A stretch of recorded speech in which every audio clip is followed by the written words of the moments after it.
지난 시간에 우리는 가인의 후손과 셋의 후손의 관점이 같아지는 것이 얼마나 심각한 일이 되는지에 대해서 말씀을 상고했습니다. 아주 뚜렷하게 차이가 나는 삶을 살고 있던 가인의 후손과 셋의 후손이 어느 순간 비슷해지다가 결혼을 통해서 완전히 섞이고 같아졌을 때 하나님은 더 이상 사람에 대한 기대를 접으시고 세상을 물로 심판하셨습니다. 하나님이 세상을 심판하신 이유는 하나님의 관점을 가지고 세상을 향해서 심판을 경고해야 할 사람이 완전히 사라졌기 때문이었습니다. 그래서 셋의 후손이 가인의 후손과 같아지는 때는 바로 심판의 때였습니다. 하나님은 소돔성에 의인이 10명이 없었을 때도 그 성을 심판하셨습니다. 이만큼 셋의 후손의 관점이 가인의 후손의 관점과 같아지는 일을 하나님은 아주 심각하게 보십니다. 가인의 후손이 셋의 후손과 같아지는 일은 좋은 일입니다. 이것은 하나님이 기대하시는 일이기도 합니다. 그래서 세상에는 이런 일이 계속 일어나야 되지만 거꾸로 셋의 후손이 가인의 후손과 같아지는 일이 더 많이 일어납니다. 이것은 세상의 희망이 사라지게 하는 일이기도 합니다. 그래서 우리는 셋의 후손이 가인의 후손과 같아지는 현상을 크게 생각해야 됩니다. 그리고 셋의 후손들인 우리가 하나님의 관점을 잃지 않도록 노력을 해야 합니다. 셋의 후손의 관점이 가인의 후손의 관점과 같아질 때 세상에 어떤 일이 일어났는가? 죄악이 관영해졌습니다. 마음으로 생각하는 모든 계획이 악해졌습니다. 그리고 모든 사람의 삶이 하나님 보시기에 완전히 썩어버리게 되었습니다. 그래서 어느 시대이든 셋의 후손은 정신을 바짝 차리고 세상을 하나님의 관점으로 보고 있어야 합니다. 오늘은 셋의 후손인 우리가 가져야 되는 하나님의 관점이 구체적으로 무엇인가에 대해서 상고해 보려고 합니다. 그러면 셋의 후손은 이 세상을 어떤 관점을 가지고 살아야 되는가? 그 구체적인 내용을 살펴보도록 하겠습니다. 가인의 후손과 셋의 후손의 관점이 다른 영역이 많지만 크게 요약하면 두 개입니다. 하나는 뭐냐면 세상을 바라보는 관점이에요. 이게 가인의 후손과 셋의 후손이 다릅니다. 우리는 세상을 어떤 관점으로 바라보아야 할까요? 세상은 어떤 곳이고, 그래서 우리가 세상을 살면서 잡아야 하는 게 뭔가? 여기에 대한 대답은 중요합니다. 왜냐하면 이 질문에 어떻게 대답하느냐에 따라서 그 사람의 삶이 어떠함이 결정이 되기 때문입니다. 가인의 후손이 세상을 바라보는 관점과 하나님과 예수님이 세상을 바라보는 관점은 달랐습니다. 우리는 이제 예수님과 같은 관점으로 세상을 바라보아야 합니다. 두 번째로 가인의 후손과 셋의 후손의 관점이 다른 영역은 인생을 바라보는 관점입니다. 인생의 의미는 무엇일까요? 무엇을 하면서 살아야 되고 무엇을 하면서 살아가야 인생을 가장 의미 있게 보람되게 살았다고 말할 수가 있을까요? 이것은 세상을 바라보는 관점과 밀접한 관계가 있습니다. 더 정확히 말씀을 드리면 세상을 바라보는 관점과 인생을 바라보는 관점은 붙어 있습니다.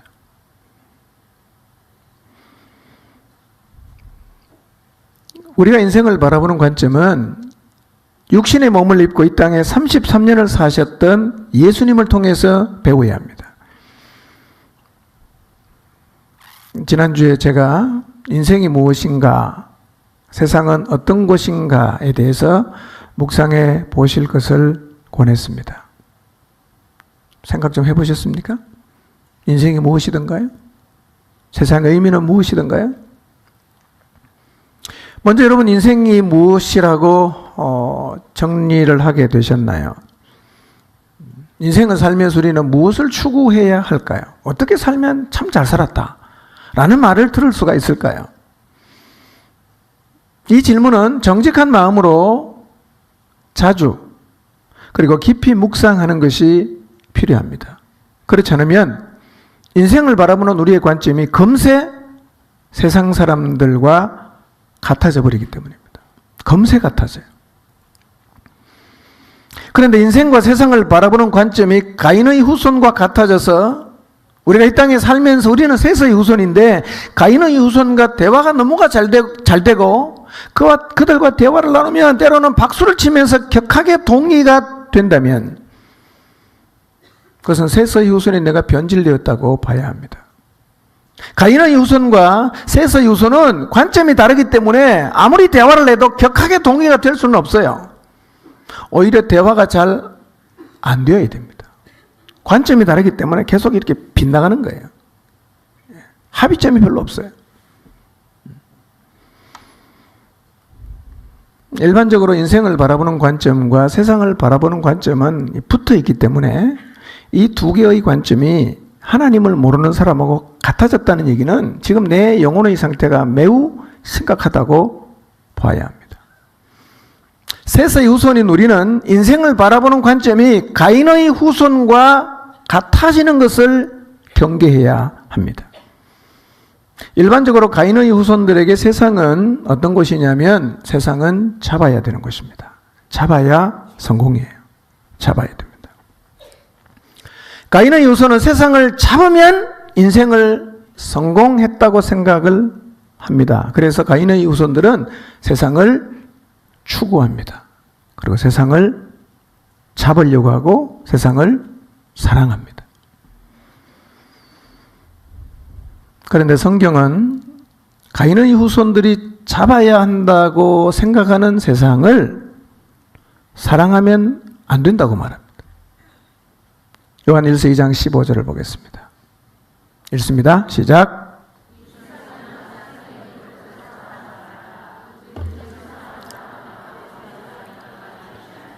네.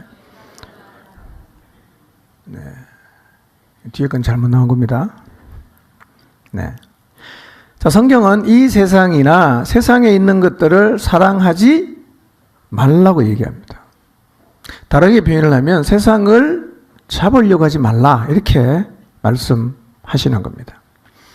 성경은 이렇게 분명히 말합니다. 누구든지 세상을 사랑하면 그 사람 속에 뭐가 없다고요? 하늘 아버지에 대한 사랑이 없다고 말을 합니다. 세상을 사랑하면 그 사람 마음속에는 하나님을 향한 사랑이 없다. 그러니까 세상을 사랑하면 우리의 마음속에 뭐가 없어요? 하나님을 향한 사랑이 없어요. 그런데 우리는 생각하지요. 내가 세상을 추구하지만 세상을 잡으려고 하지만 그러나 나는 동시에 하나님도 사랑한다 라고 생각하는 사람이 되게 많아요. 자기 인생을 들여서 세상을 잡으려고 막 달려가면서도 자기는 하나님을 사랑한다고 말합니다. 이게 맞는 말일까요? 틀린 말일까요? 우리가 세상을 사랑하면서 하나님을 동시에 사랑할 수는 없습니다. 없어요. 자, 한번 생각해 보십시오. 내가 쾌락을 사랑하고 있어요. 그럼 쾌락을 사랑하면서 동시에 하나님을 사랑하는 게 가능할까요? 관념적으로 자기가 하나님을 사랑한다고 생각을 하기 때문에 그게 가능하다고 믿는 거예요. 근데 이건 착각입니다. 성경은 이렇게 말해요. 요한복음 14장 15절 읽습니다. 시작. 우리가 주님을 향한 사랑은 뭘로 증명을 해야 됩니까? 그분의 말씀을 따르는 것으로 증명해야 되면 따라야 사랑하는 거예요. 근데 따르는 것은 세상을 따르는데 관념으로만 자기가 주님을 사랑하고 있다고 생각을 하기 때문에 주님도 사랑하고 자기는 두 개를 다 잡을 수 있다고 주장을 하지만 그건 스스로 착각하는 겁니다. 성경은 분명히 말하죠. 너희가 나를 사랑하면 나의 계명을 지킨다는 거예요. 주님을 향한 사랑은 뭘로 증명해야 됩니까? 우리의 삶으로. 어떤 삶입니까? 그분의 말씀을 지키는 것으로. 요한복음 14장 21절을 보겠습니다. 읽습니다. 시작.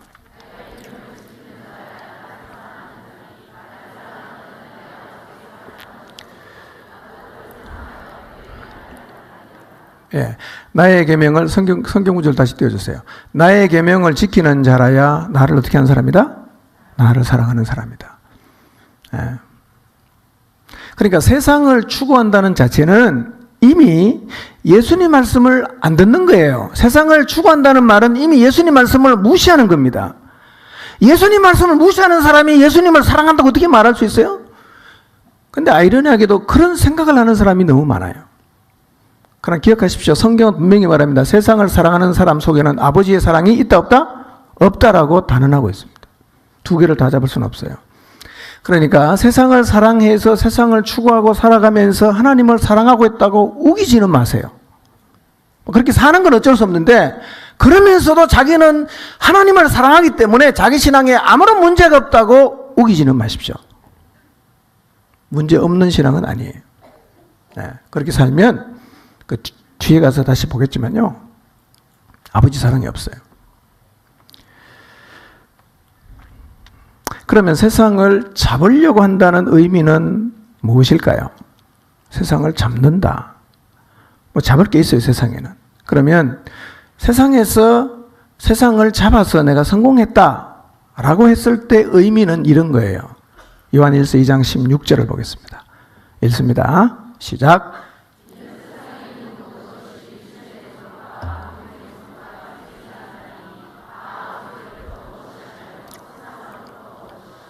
예.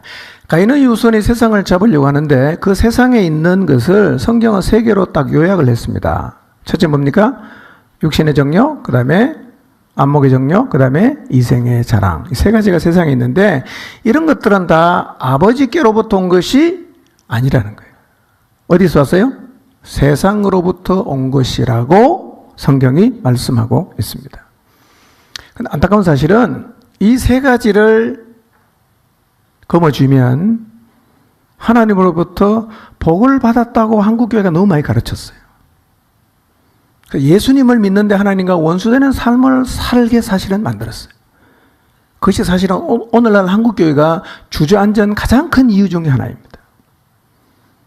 그거를 잡아야 하나님께 복 받았다고 생각합니다. 다 그걸 잡는 거예요. 성경 말씀과는 거꾸로 가는 거예요. 예. 세상에서 사람들이 잡고자 하는 것의 첫 번째는 뭐냐? 육체의 욕망이에요.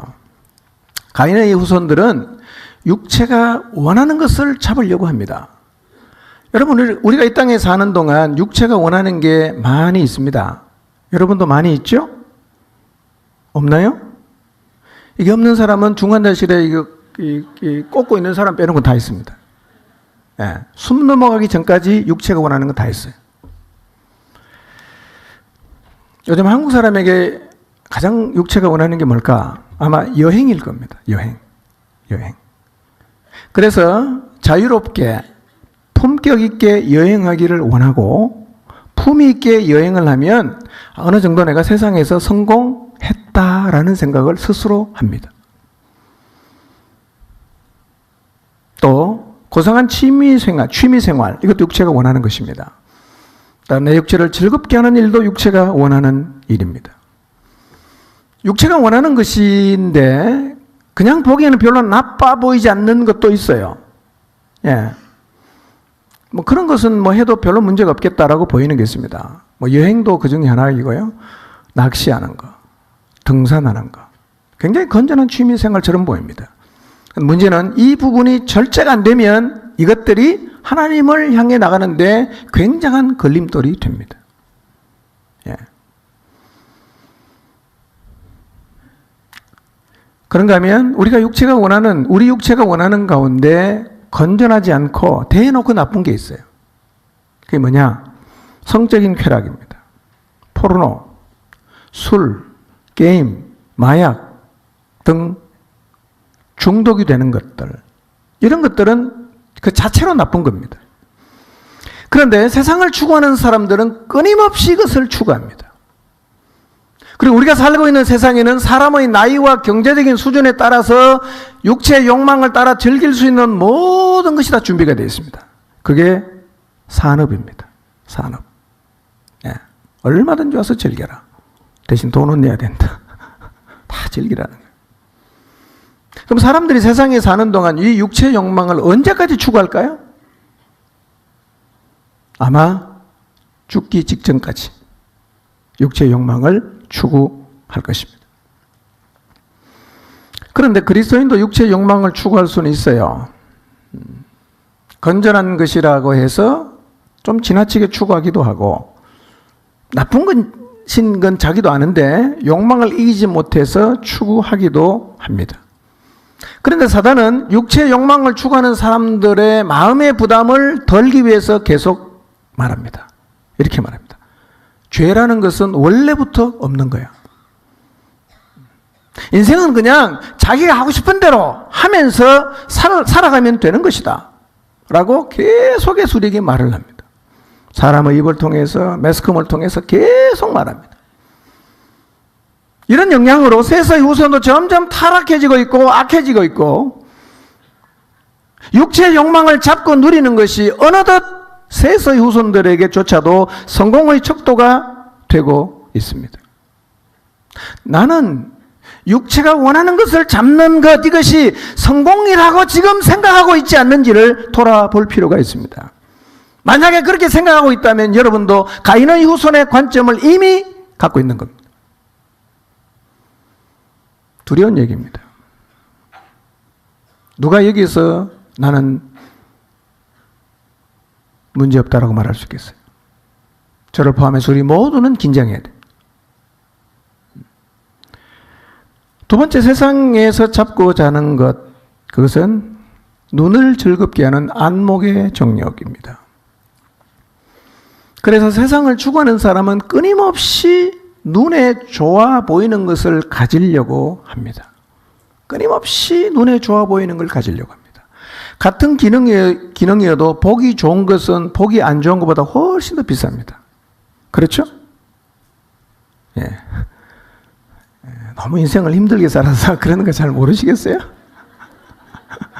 나 체념한 듯이 그냥 앉아 계시네.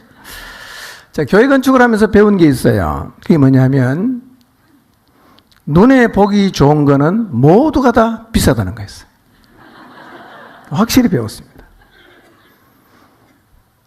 여러분, 여기저기를 다니다가 여러분의 눈에 보기에 참 좋다, 멋있다 라는 건물이 보이면 무조건 이렇게 생각하십시오. 저 건물 돈 많이 들어갔겠다. 확실한 겁니다. 네. 똑같은 기능을 해도 보기 좋게 만들려고 하면 돈이 엄청나게 들어갑니다. 지지난 금요일경에 제가 손주들과 약속한 바가 있어서 장난감을 사주러 장난감 가게에 갔어요. 장난감 종류가 엄청 많아요. 근데 그 중에서 동물 모형을 만들어 놓은 장난감이 있었어요. 뭐 공룡도 만들어 놓고 많이 만들어 놨어요. 가격을 보니까 6,000원에서 10,000원이요.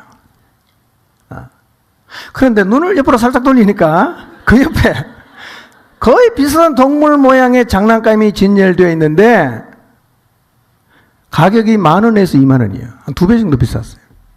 왜 이렇게 비싼가? 자세히 봤더니만 똑같은 동물 모양의 장난감인데 비싼 거는 보기가 좋았어요. 확실히 보기 좋은 게 비쌌구나. 그런데 눈을 한번 살짝 더 돌리니까 그 옆에 또 똑같은 게 있는데 너무 잘 만들었어요. 가격이 40,000원, 60,000원이에요. 4배나 5배 빌렸어요. 제가 봐도 그거는 사고 싶었어요. 너무 멋있었어요. 이렇게 눈에 보기에 좋은 것, 멋있는 것을 가지려고 하는 게 바로 안목의 정욕이에요. 이 안목의 정욕을 충족시키려고 하면 끝이 없습니다. 여러분, 시계도 10,000원짜리가 있고 구경해 보셨는지는 모르겠어요. 저도 못 보긴 했지만 1억짜리 시계가 있습니다. 시간은 똑같이 볼 수 있어요. 10,000원짜리도 시간 똑같고 1억짜리도 똑같아. 그런데 이 육체의 이 안목의 정욕에 빠지면요, 1억을 주고 시계 한 개 사는 거예요. 1억을 주고. 10,000원짜리 차는 사람은 저거 미쳤다 이렇게 말합니다. 근데 10,000원짜리 차는 사람도 형편이 좋아지면 100,000원짜리는 살 거예요. 더 좋아지면 100,000원짜리 삽니다. 안목의 정욕입니다. 그러니까 100,000원짜리 찬 시계를 찬 사람은 이 손을 자꾸 이렇게 들지 않겠어요, 이게? 이 100,000원짜리라. 예. 가방도 5,000원짜리도 있고요. 몇 천만 원짜리도 있습니다. 똑같아요. 예, 거기다가 손수건 넣고 화장품 몇 개 넣는 거 똑같습니다. 근데 몇 천 원짜리도 있고 몇 천만 원짜리도 있어요. 왜 사람들이 그런 비싼 거를 살까요? 보기 좋고 로고가 찍혀 있는 이 멋있는 것을 가지는 것이 이미 성공의 척도가 되어버렸습니다. 많이 가지면 성공한 사람이에요. 그래서 사람들은 가면 갈수록 뭘 추구하느냐? 안목의 정욕을 추구하는 겁니다. 삶의 질이 높아도 똑같은 밥 한 그릇 먹어. 내용물이 달라지는 거예요. 그럼 뭐가 높아지냐? 삶의 질이 자꾸만 높아집니다. 그래서 세상을 잡고자 하는 사람이 추구하는 게 눈의 욕망이에요. 이거를 추구하며 사는 사람은 하나님을 사랑하는 게 불가능합니다. 내가 지금 2천만 원짜리 핸드백을 사야 돼요. 근데 성경공부를 한다, 구제한다, 관심이 없어요. 2천만 원 빨리 모아야 돼요. 여러분, 이렇게 눈의 욕망을 추구하며 사는 사람이 하나님 말씀에 순종하며 사는 게 가능할까요? 안 되는 거예요. 자기가 원하는 좋은 걸 하나 사기 위해서 수백만 원, 수천만 원 쓰지만 하나님 나라를 위해서는 한 푼도 안 씁니다. 그건 아까워요. 그걸 빨리 사야 내가 사람들 앞에서 세상을 잡았다라고 자랑할 수 있기 때문에 추구한단 말이에요. 이게 가인의 후손의 관점이고 가인의 후손들이 잡으려고 하는 것입니다. 그들에게는 세상이 바로 이런 것이에요.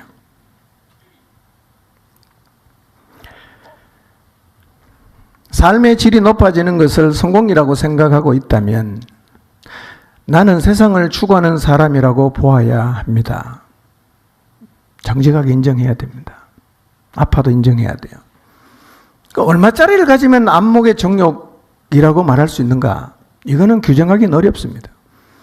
이 부분은 하나님 앞에서 스스로 자신의 내면을 살핌으로 돌아보아야 할 영역입니다. 말씀 앞에서 나는 지금 안목의 정욕을 추구하고 있지 않는지를 정직하게 돌아볼 필요가 있습니다. 가인의 후손들이 세상에서 찾고자 하는 것의 세 번째가 뭐냐? 그것은 이생의 자랑거리입니다. 이생의 자랑거리가 뭐냐? 삶에 대한 자랑거리이죠.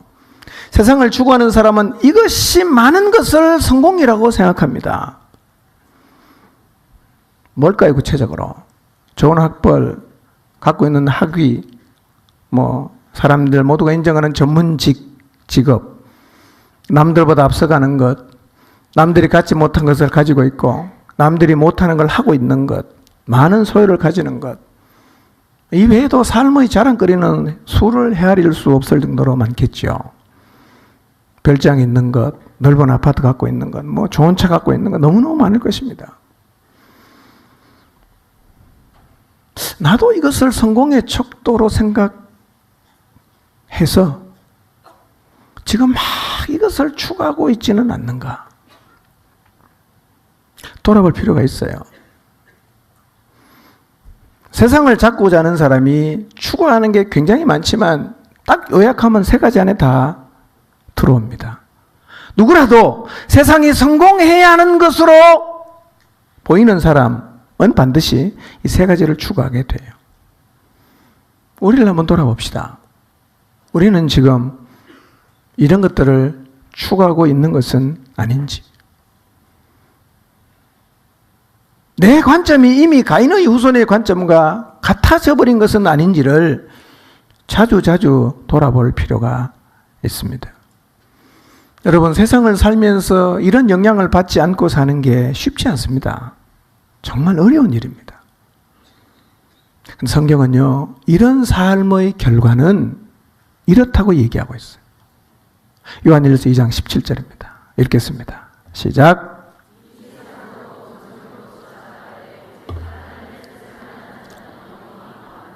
네. 성경 구절 그냥 띄워놓으세요. 이 세상도 지나가요. 욕망을 따라 내가 거머쥔 것도 다 지나가요. 지나간다는 말은 다르게 표현하면 사라져 버린다는 겁니다. 없어져 버려요. 뭐만 영원히 남습니까? 하나님의 뜻을 행하며 산 사람만 영원히 남는다. 우리는 이 말씀을 잘 알고 있어요.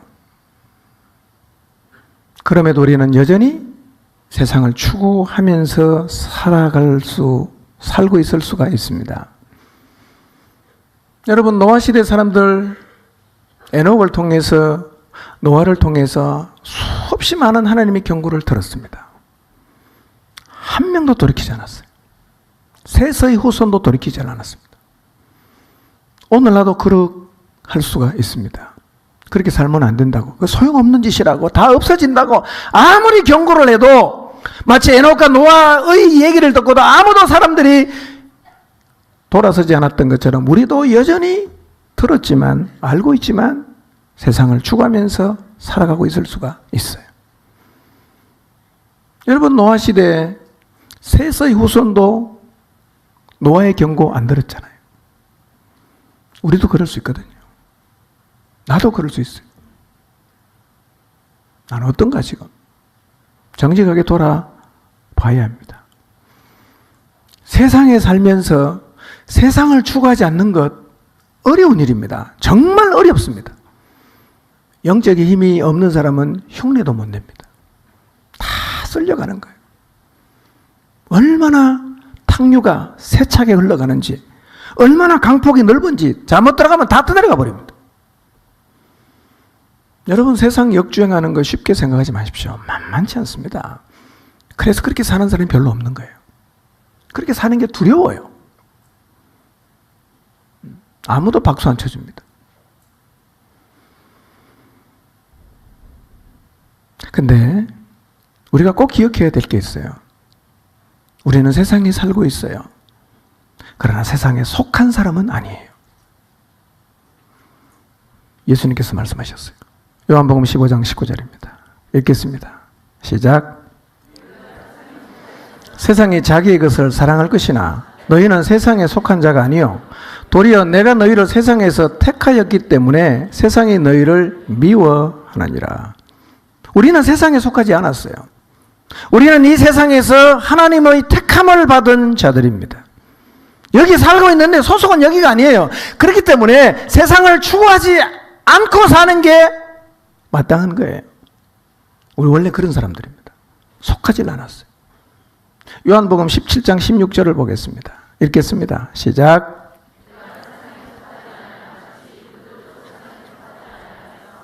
네, 요한복음 17장은 예수님의 마지막 중보기도입니다. 예수님께서 기도하십니다. 아버지여, 내가 세상에 속하지 않은 것처럼 그들도 세상에 속하지 않았습니다. 라고 주님이 기도하셨어요. 우리의 소속은 예수님하고 똑같습니다. 예수님도 세상에 속하지 않았어요. 우리도 세상에 속하지 않았습니다. 그렇기 때문에 세상에 속하지 않은 사람끼리는 관점이 같아야 되지 않겠어요? 세상에 속하지 않은 예수님과 세상에 속하지 않은 우리는 세상을 바라보는 관점이 같은 게 정상입니다. 우리가 세상에 속하지 않았다는 사실을 기억하시기를 바랍니다. 요한일서 5장 19절입니다. 읽습니다. 시작. 우리는 하나님께 속하고 온 세상은 악한 자 안에 처한 것이며 그랬어요. 온 세상은 악한 자 안에 처해 있다. 온 세상은 악한 자의 지배를 받고 있습니다. 성경은 말합니다. 우리는 하나님께 속했다는 거예요. 우리는 하나님께 속한 자답게 살아야 합니다. 소속이 다르니까 관점도 달라야 되고 소속이 다르니까 사는 방식도 달라야 됩니다. 그렇기 때문에 내가 세상에 살고 있으면서 세상 사람들과 같은 관점을 가지는 게 뭐가 문제가 되겠는가라고 말하면 안 돼요. 우리는 세상에 살고 있지만 소속은 하늘입니다.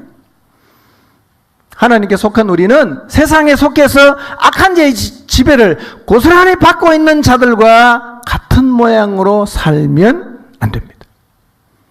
성경은 우리에게 이렇게 경고하고 있습니다. 야고보서 4장 4절입니다.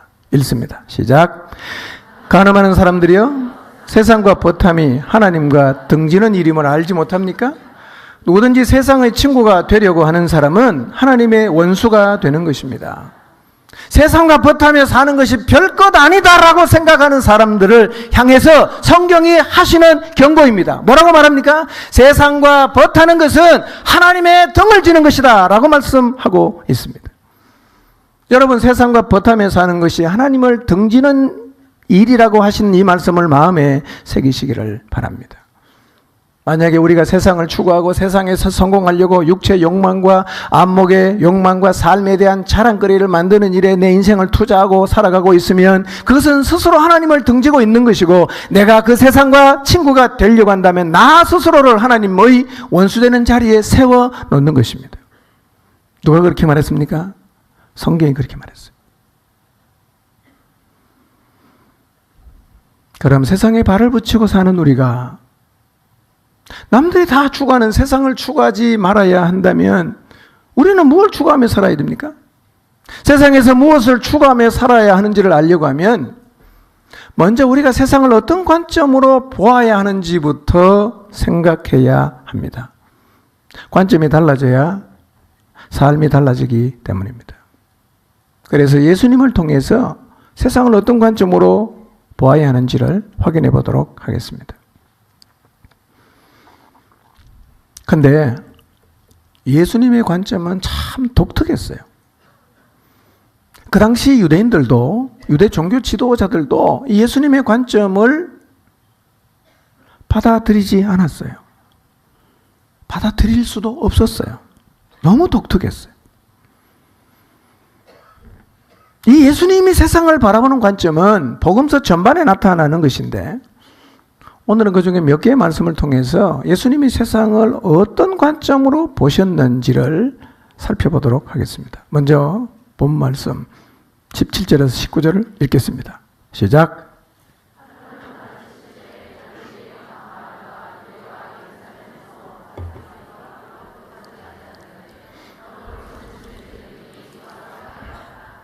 한 중풍병자를 사람들이 침상에 메고 와서 예수 앞에 들여놓고자 하였으나 무리 때문에 메고 들어갈 길을 얻지 못한지라 지붕에 올라가 기와를 벗기고 병자를 침상째 무리 가운데로 예수 앞에 달아내리니 그랬어요.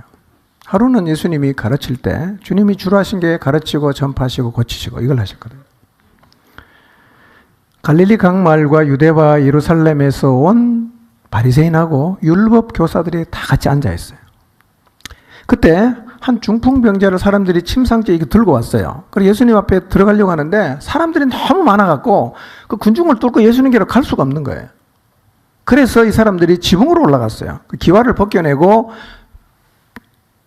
지붕을 뚫어갖고 그 밑으로 병자를 침상째 예수님 앞으로 달아내렸어요. 이 사람들은 예수님께 이 중풍병자를 데리고 가면 나을 수 있다는 믿음을 가지고 있었어요. 그래서 남의 집 기와까지 벗겨내고 그냥 지붕에서 병자를 예수님 앞으로 달아내렸단 말이에요. 자, 이 상황에서 예수님께서 이 병자에게 하실 수 있는 말씀이 뭐겠어요? 뭐라고 말하는 게 이치에 맞아요? 내 병에서 고침을 받았느니라. 예. 이렇게 말씀하시면 사람이 별로 거북하지도 않고 받아들일 수 있어요. 근데 예수님이 그렇게 말씀 안 하시는 거예요. 다르게 얘기했어요. 그냥 들어보면 좀 생뚱맞아 보기도 하고, 이 사람들이 듣기에는 뭐 저런 얘기를 할까? 라는 느낌을 가질 수 있는 말씀을 하셨어요. 뭐라고 말씀하셨는가? 20절을 한번 보겠습니다. 시작.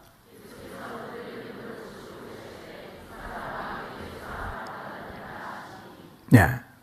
기와를 벗기고 병 고치겠다고 침상째 달아내린 그 병자를 보시고 주님이 의외의 말씀을 하시는데 그게 뭐냐면 내 죄사함을 받았느니라 이렇게 말씀하셨다는 거예요. 뭔가 상황에 맞지 않는 말씀처럼 들려요. 그래서 이 이야기를 듣고 있던 서기관과 바리새인들은 어떤 생각을 속으로 하느냐 하면 저 사람 신성모독자다. 하나님 한 분 외에 누가 저렇게 죄를 사한다고 말할 수가 있겠는가? 속으로. 21절을 보겠습니다. 시작. 이 신성모독하는 자가 누구냐? 오직 하나님 외에 누가 능히 죄를 사하겠는가? 근데 이렇게 말을 한 건 아니에요. 뭐만 했어요? 이렇게 생각을 했어요. 입 밖으로는 내뱉질 않았습니다. 그런데 놀라운 사실은 예수님은 내뱉은 게 아니라 생각을 하고 있는 그 생각을 주님이 다 알았어요. 그리고 말한 것에 대한 대답이 아니라 생각한 것에 대한 대답을 하시는 거예요. 22절에서 24절을 보겠습니다. 시작.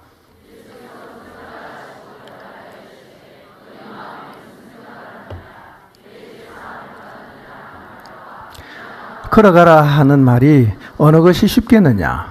그러나 인자가 땅에서 죄를 사하는 권세가 있는 줄을 너희로 알게 하리라 하시고 중풍병자에게 말씀하시되 내가 내게 이르노니 일어나 내 침상을 가지고 집으로 가라 하시매. 생각을 주님이 알고 계세요. 그리고는 말씀하시는 겁니다. 내 죄사함을 받았느니라 라고 하는 말과 일어나 걸어가라 하는 말 어느 게 쉽겠느냐.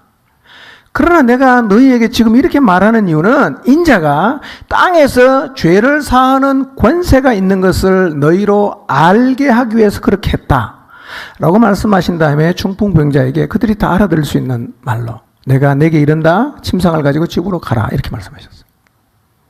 자, 25절 26절 보겠습니다. 시작.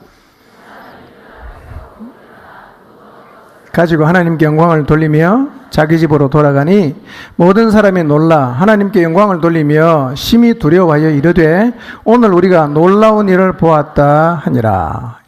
일어나 침상을 가지고 집으로 가라고 하시는 주님 말씀에 중풍병자는 일어나서 누웠던 것을 가지고 하나님께 영광을 돌리며 자기 집으로 갔어요. 모든 사람은 깜짝 놀랐습니다. 어떻게 이런 일이 벌어질 수 있는가.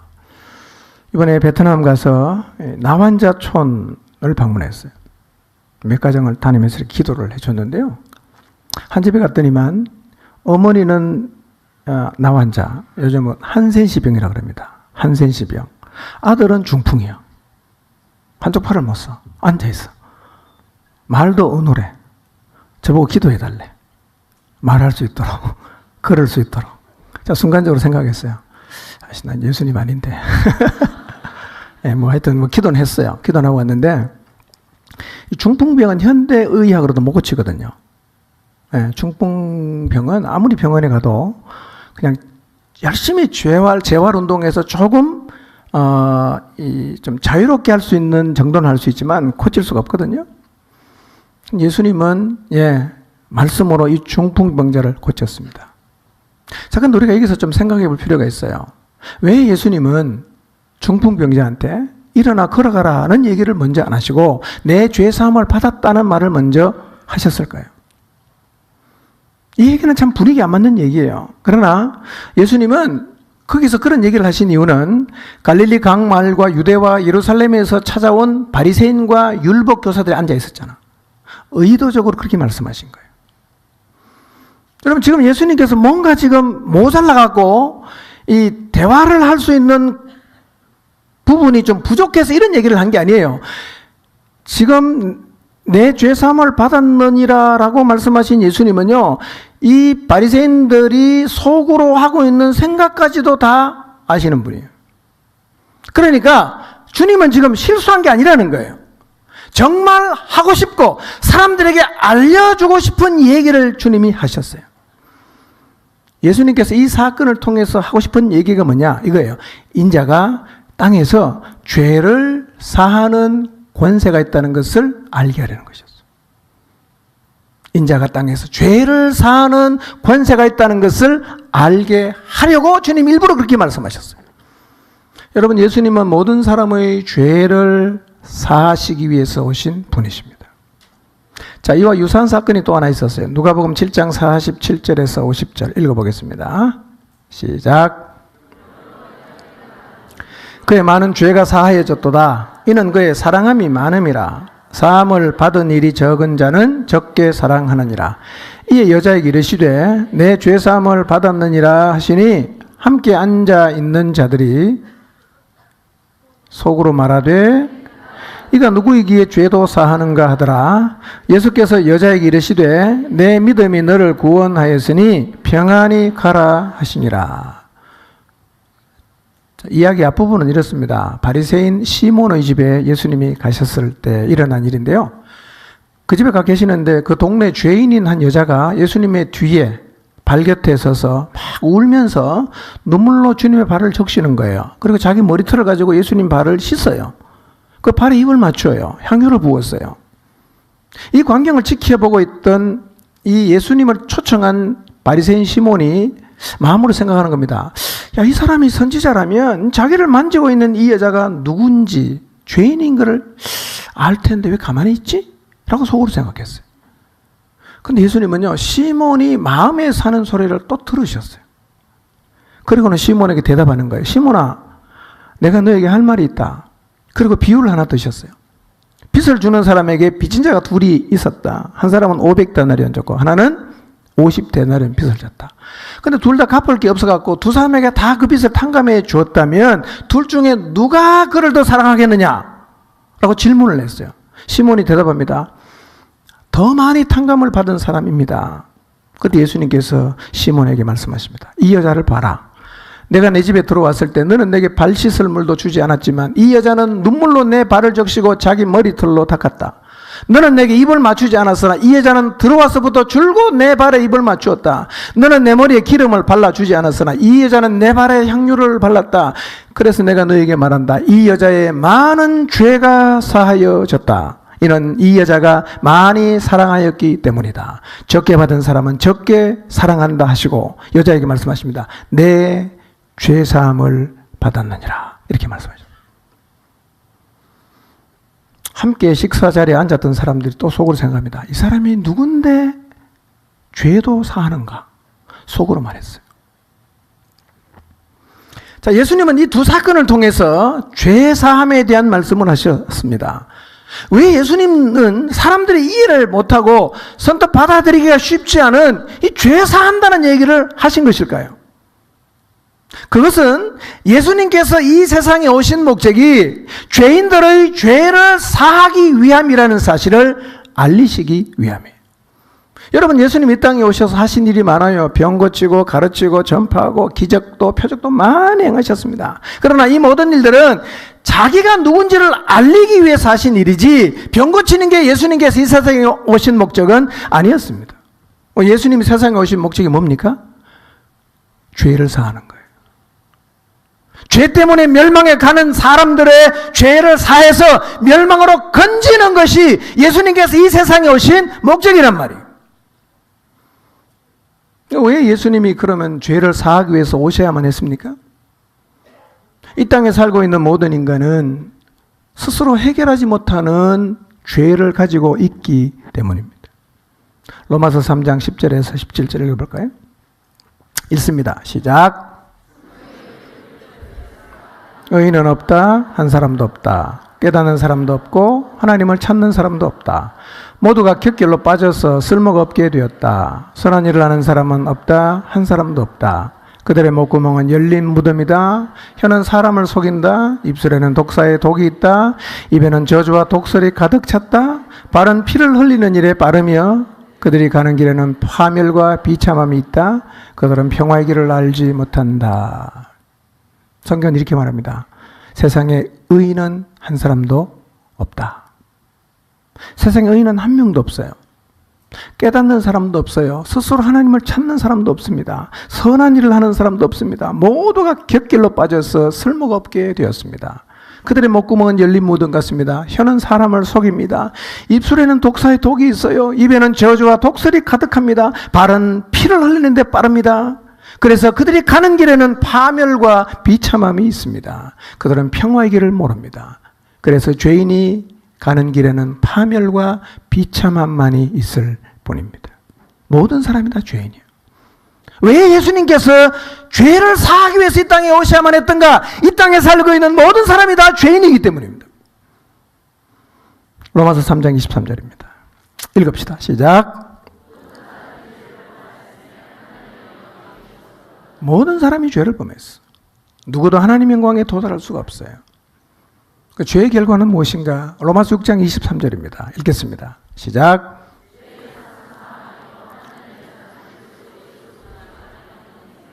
다 죄를 지었어요. 죄의 삭시 뭐라고요?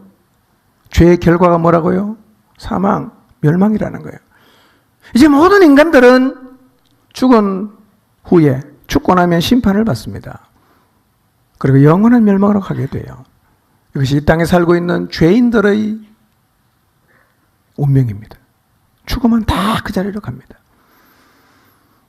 하나님의 눈에 세상은 멸망으로 달려가는 죄인들이 가득한 것입니다.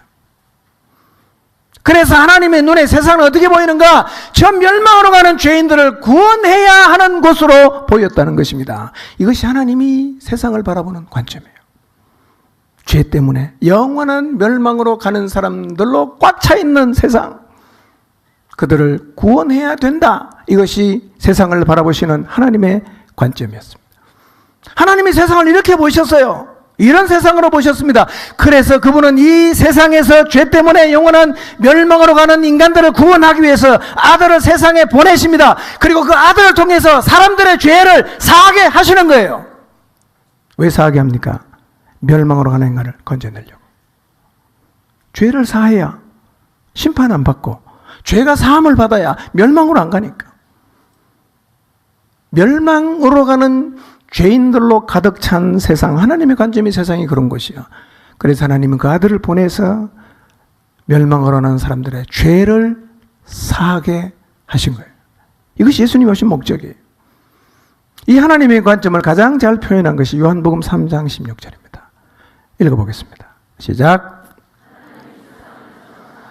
독생자를 주셨으니 이는 그를 믿는 자마다 멸망하지 않고 영생을 얻게 하려 하심이라. 예.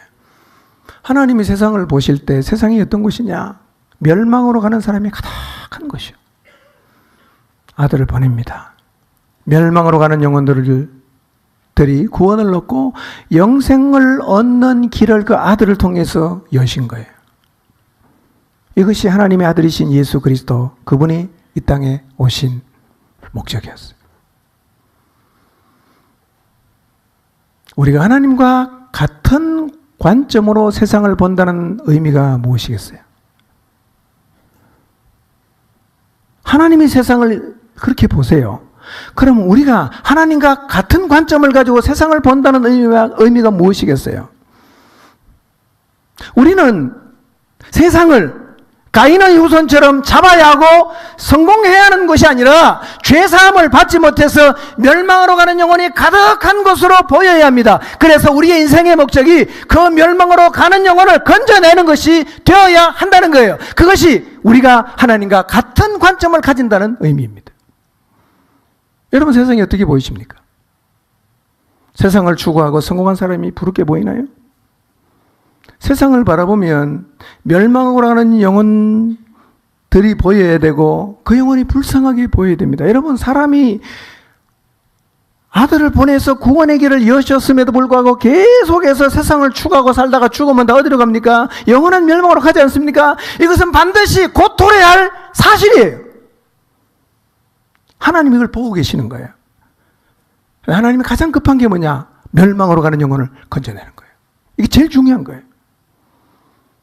그래서 자기 아들을 보냈다는 거예요. 이유가 뭐냐? 멸망으로 가는 영혼을 건져내려고.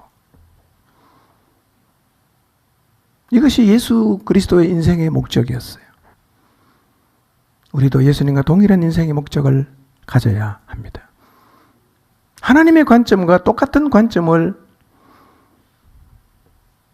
우리가 가져야 합니다. 예수님은 우리가 세상을 예수님과 같은 관점으로 보고 예수님과 같은 목적을 가지고 살아가기를 원하십니다. 여러분, 우리 모두의 눈에도 세상이 멸망으로 가는 사람이 가득한 것으로 보여야 합니다. 건져내야 되는데, 저기서 구출해야 되는데, 이렇게 보여야 돼요. 여러분, 세상이 그렇게 보일 수 있기를 하나님 앞에 기도하시기를 바랍니다.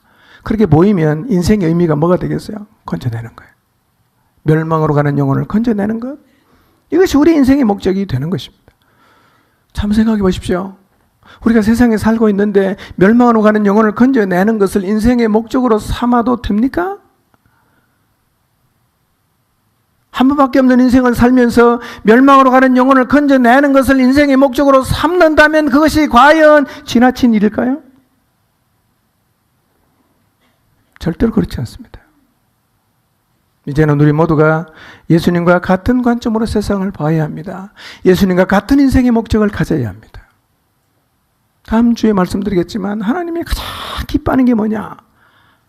멸망으로 가는 죄인이 구출될 때 하나님은 너무너무 좋아하십니다. 이게 하나님의 관점이에요. 우리도 그걸 좋아해야 돼요. 그 일을 하면서 살아야 됩니다. 세서의 후손처럼 하나님의 관점을 가지고 하나님이 가장 원하시는 일을 행하면서 남은 인생 살아가게 되시기를 주님의 이름으로 축원합니다. 기도하겠습니다.